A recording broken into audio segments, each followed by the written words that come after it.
Today, you will learn how to convert a table to a picture in Word. First, click anywhere inside the table. You will see a small table handle in the top left corner of the table.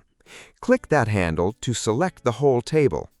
After that, right-click the table and choose Copy or Cut if you wanted to remove it from the document.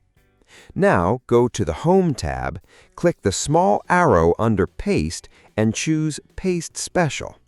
In the box that opens, select Picture, also called Enhanced Metafile, and then click OK. Word will now turn your table into a picture, so you can move it or resize it like an image. If you wanted to save it as a file, right-click the picture and choose Save as Picture. Then pick the location and file type. That is how you convert a table to a picture in Word. If this helped, make sure to like the video and subscribe.